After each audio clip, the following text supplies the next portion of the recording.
प्रिय विद्यार्थियों, हिंदी क्लासेज में आपका स्वागत है। हमारा विषय है विसर्ग संधि। हम विसर्ग संधि के 5 भेद विधिवत रूप से विस्तार पूर्वक 5 भेदों का अध्ययन कर चुके हैं। आज हम पढ़ेंगे विसर्ग संधि का 6ठा और 7वां नियम। सबसे पहले हम पढ़ेंगे विसर्ग संधि का 6ठा नियम। तो यहाँ पर विसर्ग संधि का 6ठा नियम है। ये यहाँ पर सूत्र है। स्वर विसर्ग से ते थे बराबर विसर्ग बराबर आधा सवाल वाला। इसका जब हम संधि विच्छेद करते समय शब्द के 2 खंड करते हैं।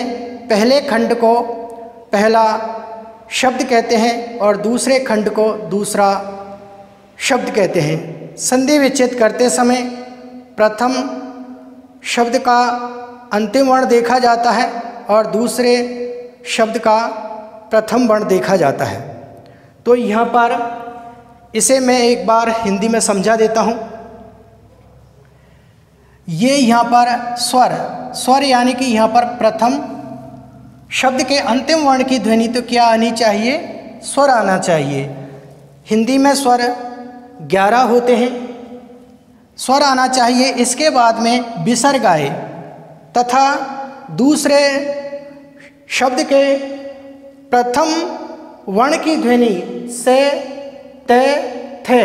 इनमें से इन तीनों में से कोई सा वर्ण आए तो विसर्ग आधे से यानी कि सवाल वाले में बदल जाता है। तो इसको मैं एक बार फिर से समझा देता हूँ। यदि प्रथम शब्द के अंतिम वर्ण की ध्वनि कोई सा स्वर हो और उसके बाद विसर्ग हो तथा दूसरे शब्द के प्रथम वर्ण की ध्वनि से ते थे, इनमें से कोई सा वर्ण हो तो विसर्ग आधे से में बदल जाता है। यहाँ पर निम्न उदाहरणों द्वारा समझाया गया है। यहाँ पर हमारे पास शब्द है निस्वार्थ। निस्वार्थ शब्द का हमने यहाँ पर निस्वार्थ जो शब्द है उसके हमने 2 खंड किए। ये पहला खंड और ये दूसरा खंड। अब ये इसको कहेंगे हम प्रथम शब्द और इसको कहेंगे दूसरा शब्द। संधि विच्छेद करते समय प्रथम शब्द के अंतिम वर्ण की ध्वनि देखी जाती है। अंतिम वर्ण है यहाँ पर ने और ने में ई की मात्रा लगी हुई है। ई यहाँ पर स्वर है और स्वर के बाद यहाँ पर विसर्ग आया है। इसी तरीके से ये दूसरा शब्द है और दूसरे शब्द के प्रथम वर्ण की ध्वनि देखी जाती है। तो यहाँ पर प्रथम वर्ण है स, आधा से। तो यहाँ पर ई आ रहा है, यहाँ पर ई आ रहा है। ई के बाद यहाँ पर विसर्ग आ रहा है, विसर्ग के बाद यहाँ पर ये आधा से आ रहा है। तो बड़ी सरलता के साथ विसर्ग के स्थान पर ये नी जैसा का जैसा रहेगा और विसर्ग के स्थान पर ये आधा से आ जाएगा, आधा सवाल वाला आ जाएगा। तो निहि प्लस स्वार्थ, ये यहाँ से विसर्ग हट जाएगा। नी जैसा का जैसा आ जाएगा, विसर्ग के स्थान पर आधा से आ जाएगा और स्वार्थ जैसा का जैसा उतर जाएगा। तो ये हमारा निस्वार्थ का हमने संधि विच्छेद किया तो हुआ निहि प्लस स्वार्थ बराबर निस्वार्थ। इसी तरीके से दूसरा उदाहरण है दुहु प्लस साहस।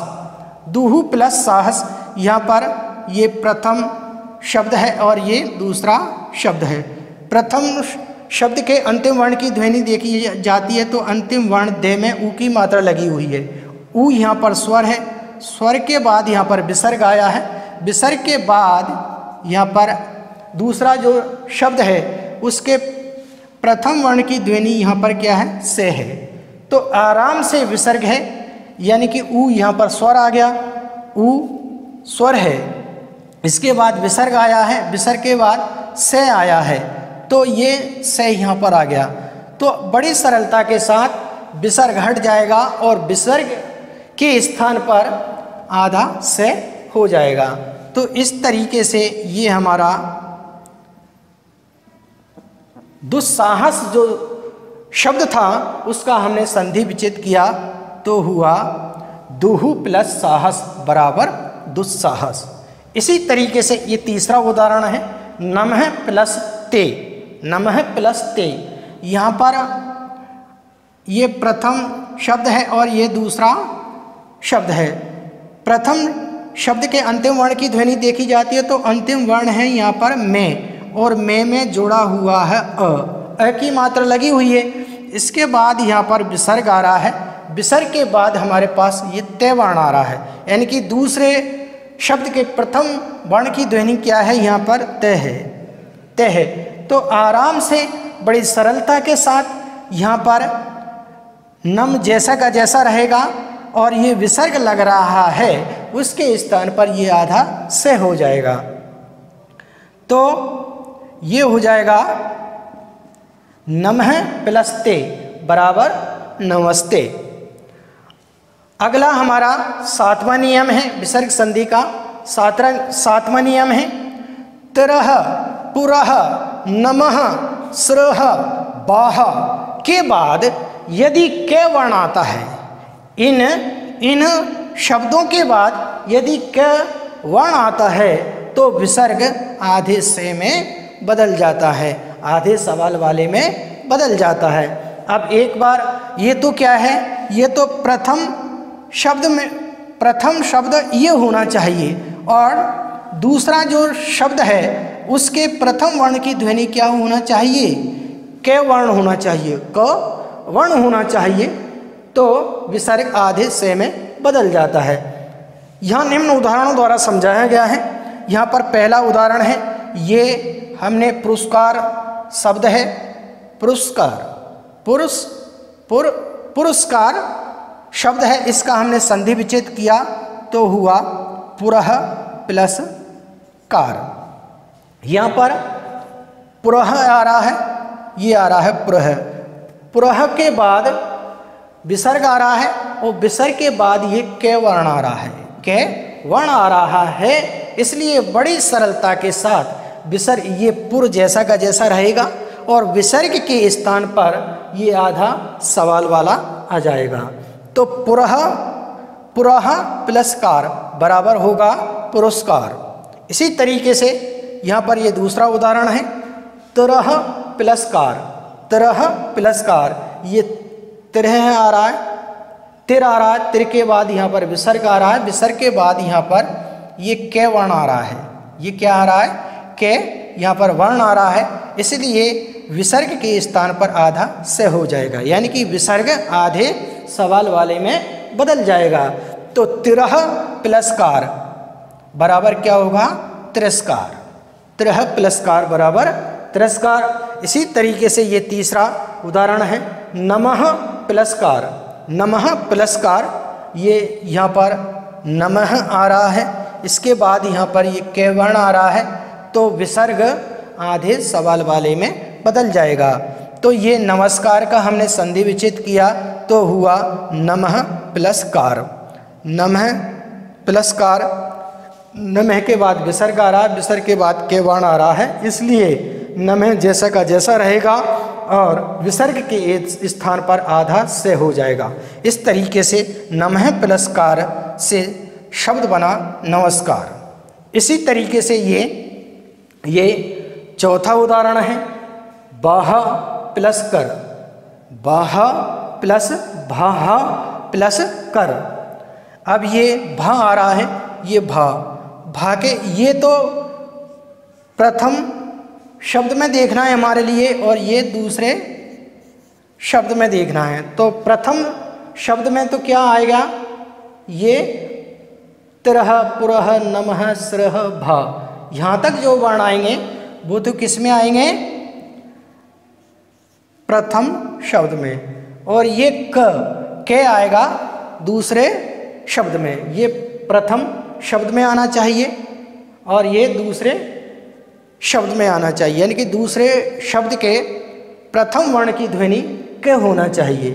तो बाह प्लस कर, ये क वर्ण आ रहा है, भा के बाद विसर्ग आ रहा है, विसर्ग के बाद ये यहाँ पर दूसरे शब्द में कै वर्ण आ रहा है, इसलिए भा जैसा का जैसा रहेगा और विसर्ग के स्थान पर आधा से हो जाएगा। तो बाहा प्लस कर बराबर हमारा शब्द बना भास्कर, और भास्कर का संधि विच्छेद हुआ बाहा प्लस कर। इसी तरीके से अन्य कई उदाहरण हम इसके दे सकते हैं। आज विसर्ग संधि पूर्ण रूप से संपन्न हुई।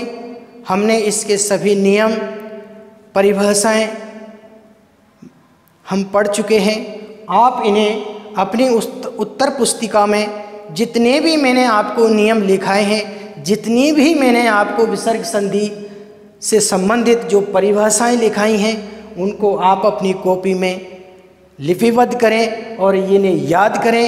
यदि विसर्ग संधि से संबंधित कोई भी प्रश्न आपकी परीक्षाओं में पूछा जा सकता है तो आप उसे, या पूछा जाता है तो आप बड़ी सरलता के साथ उनका उत्तर दे सकते हैं।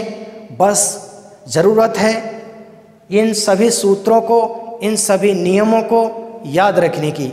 आज के लिए इतना ही, शेष कल पढ़ेंगे। Thank you.